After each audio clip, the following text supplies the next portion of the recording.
natural. Yeah, nice and relaxed. Nice, natural. I've even got my baseball cap on today. I can't have everyone thinking I'm an uptight British person. Well, you are kind of symbolic British. Wait, actually, we have, like, the last couple of days, crazy amount of new people for the Deborah Suite, all British. Oh, right. It's Okay. actually a lot from your area as well. It's definitely my of video. course. Like, They're all from your area as well, so that's quite funny. Maybe in the future you guys can do a kind of meetup. Yeah, maybe, yeah. All the smart people bunched together.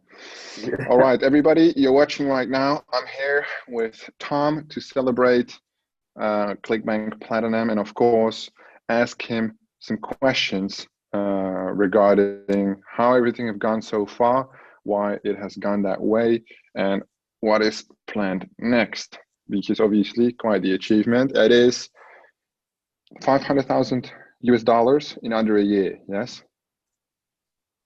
Yeah, I think so. To be honest, you haven't it was a changed a surprise bit. for me. I got it because I didn't even know. I just got the email through. I've been doing a lot of sales, but it was a nice surprise to get the email through. But I hadn't been tracking it, so yeah. Right, I can imagine it's a good feeling. I was on Facebook in the morning. I saw some Asian guys get it, and then you texted me, and I was like, "All right, they're sending out the email today," and then it popped up everywhere. All the people who got it, obviously very excited. Well, let's look at the process, how it's been, right? Because it's been mainly dominated by Facebook ads. Yes. Yeah, definitely. Obviously, in the business, in the whole structure, a lot of things come to mind. A lot of processes are required. I've seen your little Excel sheet. Other than that, what do you think is required from a mental point of view to make such an achievement happen? You've just got to be very prepared for all the ups and downs that are going to happen, especially with Facebook and their issues they've been having since the election. Also, the shutdowns that can happen at any time. I've been fairly fortunate on that side, but it does happen. You know, you've got to be prepared. You've got to have backups ready to go, and you've got to do the work. You know, there's a lot of testing involved.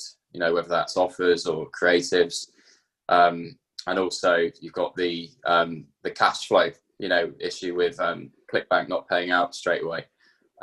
So you've got to how is that? Could you please explain that? Well, that's interesting. So ClickBank do withhold some of your money for a while, and then you get it back eventually, but it's just to protect themselves against refunds and things like that, which is, to be honest, it's a good thing because it means they're never going to go out of business. But obviously, if you're spending like a good few grand a day on ads, and you know you need a good, obviously throughout the week, that's 7 days, so you know you need maybe 20 grand a week just to put into ads itself and not see any of that money back. But as a platinum affiliate, you do get faster payouts now, so that's not really going to be an issue anymore. Yeah, I suppose. But yeah, in summary, it's you know, it's a lot of work. It's getting up every morning, pausing ad sets, creating new ad sets, you know, diving into the data, optimizing, plus a few shutdown issues along the way. So yeah, it's really nice to be recognised and get this award after the hard work I've been putting in. But yeah, in terms of the secret, it's just being prepared and being strong for those ups and downs, I suppose. When we look at the time, that's a very good answer. But when we look at the time invested, yes, you have some other side hustle things you are pursuing. How much time would you say per day is required to? Well, we are on a level now of about 100 grand per month. Yes. Yeah. In revenue, what would that require in terms of time investment per day? Oh, well, in order to generate that revenue, you could probably do nothing, but then it'd eat into your profits pretty quick.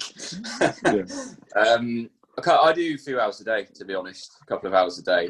To be honest, I could actually outsource a lot of it in terms of like entering the information into my spreadsheet, because I like to track all of my individual ad sets. I know I'm going to be talking about that in the upcoming course, obviously, that we're doing together.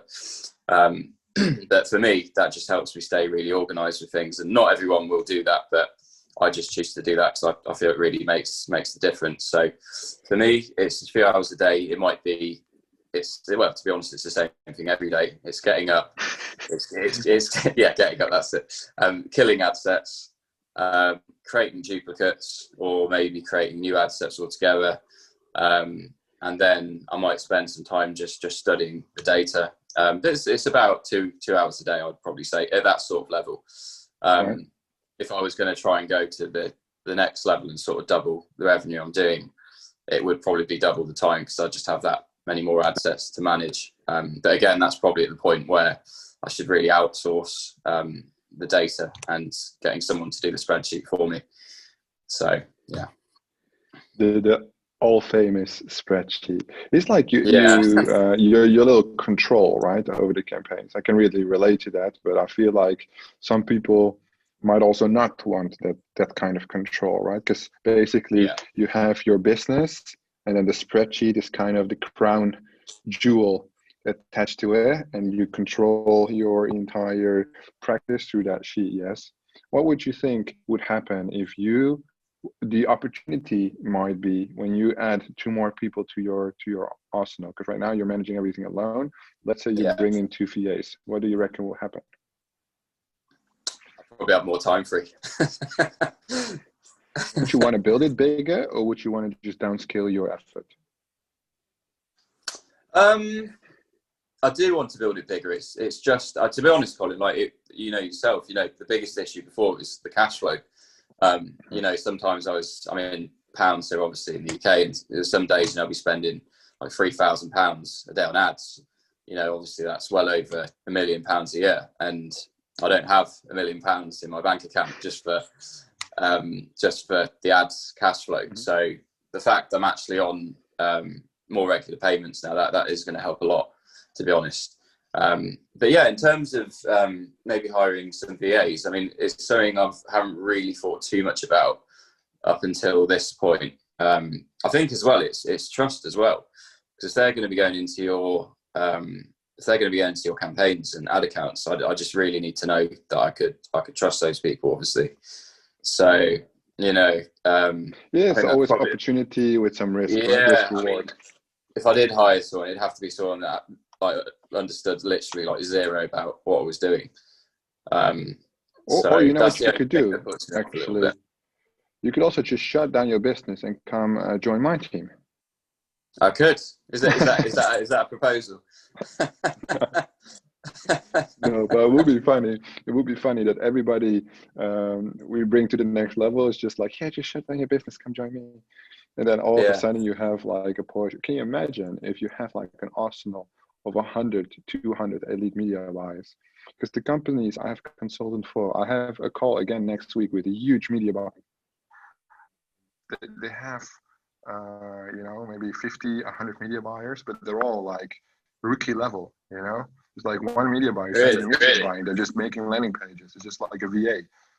And they call themselves media buyers. So it's like crazy, but they do manage a lot of money and spend. But you have we do like the performance marketing CPA style, but you cannot imagine how much money you spend on branding, like branding campaigns. If you look at like the native ads we spoke about before, about 68% to 80% is spent on branding on native instead of direct consumer acquisition. It's crazy.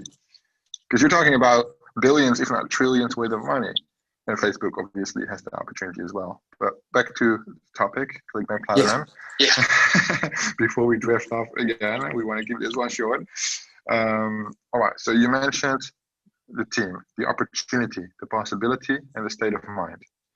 Yes? Yeah. What do you do when you're burdened with stress? We experienced it last week. What did you do to clear your mind? Well, it's very difficult.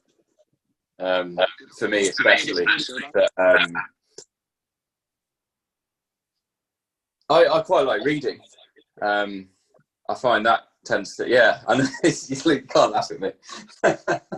But yeah, I tend to find that helps a lot. Maybe listen to some music. To be honest, I think the biggest lesson someone could take from this kind of experience is not actually letting your mood get tied into the day-to-day ups and downs. And I'll be completely honest, there's no way I've mastered that yet, but maybe I'm getting a little better with it. But it's so easy to let your moods just get taken by this ride, and it's a roller coaster. Like, and it's fine if you're going to do that.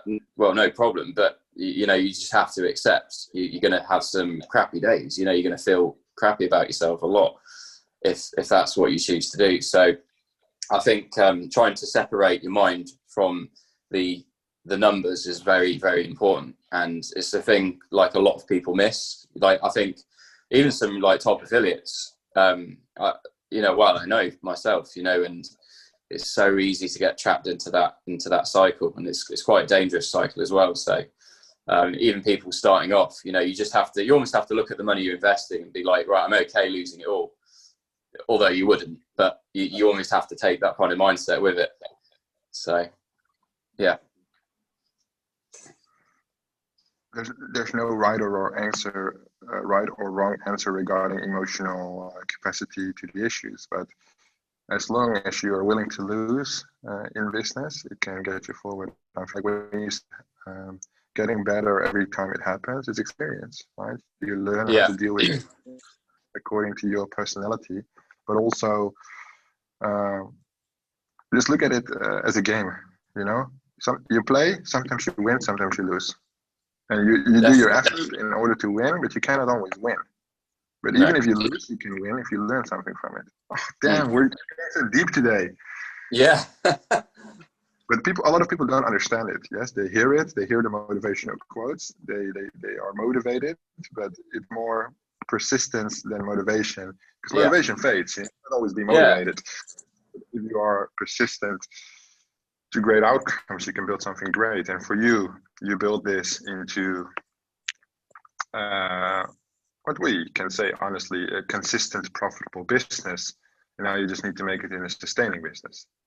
That's right. I mean, I'm taking all of my money for my affiliate marketing ventures and just investing that into like real, online companies and businesses. That's my approach sort of moving forward. Like I want my affiliate marketing to be like a really, really high paying bit of fun almost, That's the best way. I think so. So we do the work, you get the money. It's the same thing I did 2 years ago. What you're in the process of doing now. You take money, you start a business, you invest the money there. It slowly grows, and while it's slowly growing, you do other things. And you get more money, money. Yeah. A lot of affiliates, even from my Amsterdam area, who are extremely successful, and they buy like real estate for like 3 years. Okay. They work in media buying, they make millions, they invest everything in real estate, and then it's like, fuck it, I don't want to do media buying anymore because it's labor intensive, yes? They just cruise up to real estate. I've got one guy who started an investment firm.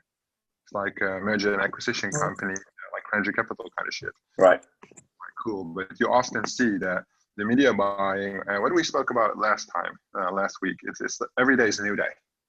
Yeah. Every day is a new opportunity, and you either have the interest, the ambition, because every day is a new day, it's always high risk, high reward every day. Yeah. And that might be a good thing if your ambition is still there. But I noticed with the media buying, the more money you have, the less excited you are about the more money, because the percentual difference is smaller and smaller and smaller. If you invested into a new carriage, which goes on without you, opportunity again. It's like we just like playing these games where we can learn from, where we know little. Right. We were a little bit addicted to the risk as well. The risk is what makes it great. Yeah. I think it's good to have that stability as well. I'm very jealous of you, Colin, because you're at a different stage in your business to me, where you have like that stable aspect, and you can invest in affiliate campaigns, and you're not too bothered either way how it goes, kind of thing. So that's definitely where I'm trying to progress to now. It's all about stability for me now. I'm very much on my money and the respect towards money. So I will never buy a Starbucks coffee of $7. I think it's just retarded. It's just not for me. Yeah. Yes, it's fine with me. If you buy Starbucks every day, be my guest, but don't tell me you don't have money, because I know why. So I buy a coffee machine, and I buy coffee pads, which is still great coffee, and I just set it myself instead of buying. So if I spend 25 grand on a campaign just for jokes, I do that because I know the odds of it failing are very small, of course. But if it does fail, it's usually an entrepreneur mindset is like building different structures. One, I need to update my knowledge. Two, it would be nice to get some extra money, but we make content. The content promotes the software promotes the community, and it promotes the overall brand. Yeah. So it's like a time repurpose. You helping me is helping me, but also you. So it's like win, win, win, win, win. And as soon as you find that you can apply that properly, and I think with ClickBank in the long term, you can't, everything will flourish. And that's why it's amazing for people just to make their first million in profit, maybe even their first 2 to 5 million in profit, like real cold hard cash after tax, and then build their empire. Definitely. Because it's so lucrative. You can just rinse and repeat the shit. All right, we'll leave it at that. Thanks, Tom, for being here again. No problem. Thanks for having me on. If you want to have a chat with us, which is not face-to-face, but you can type messages to us. It will be in the Deborah Suite community, where you will find Tom and myself hanging out. Thanks, everybody, for watching, and we'll see you guys next one.